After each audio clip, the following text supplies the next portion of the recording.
My name is Allie Leslie.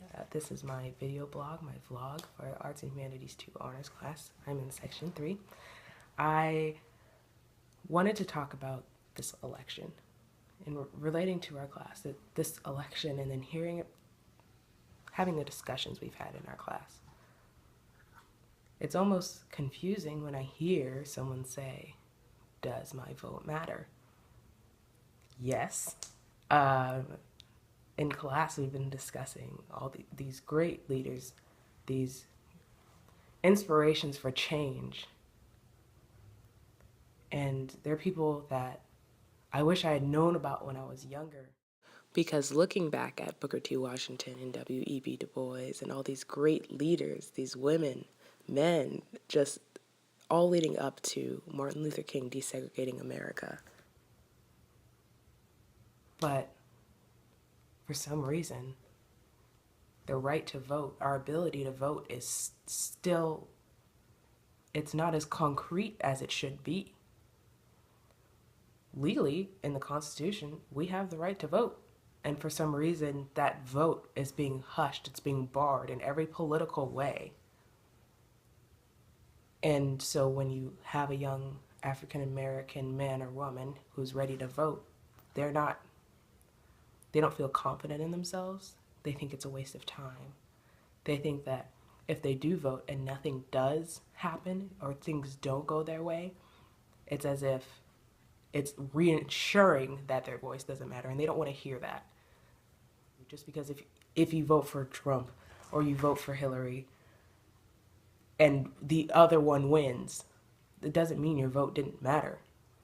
It just meant the majority ruled, and that's how it works. That's our country. That's what's great about it, that the majority rules. We're in a democracy, and we can't win every battle,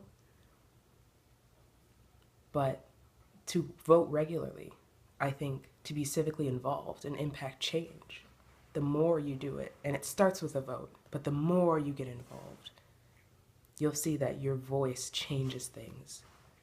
Your voice influences. It's like a whisper, and then someone shouts it even louder. That was what was so great about the 2008 2012 election. We had all these whispers from the Black community. We needed someone to speak on our behalf, and we had President Barack Obama for 8 years, and it's been great. And now there's this daunting end, and as a voter, we see that we have one viable option.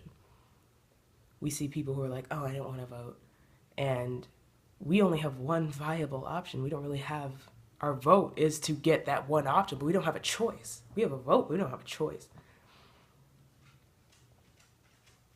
So it's interesting to try and have a discussion with a young adult and try to explain that their voice matters. This song by Big Sean, for some reason, hit me because one man can change the world.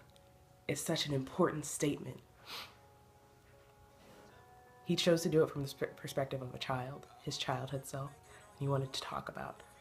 And he was talking about how all these different people had influenced his life, and how he was raised by his grandmother, and she told him that he should believe in everything that he does, and that at any moment that one thing could make the biggest difference in even one person's life, a society, a community, or the world, a nation. And I don't think you should limit yourself. Your vote matters. I think regardless of who you choose to vote for, I may not agree, your best friend may not agree, your mom and dad may not agree about who you vote for, but you should vote. And people are going to tell you who you should vote for. Vote for the person you think will affect the biggest change for you and for your community. Vote for yourself. And if you don't want to vote for yourself, vote for the people who need the vote, the people whose voices are silenced. Our voices are silenced, but if you feel like your voice isn't silenced, that you don't really need to vote, vote for the people who can't speak up. Remember one thing, that one man can change the world. One man can change the world.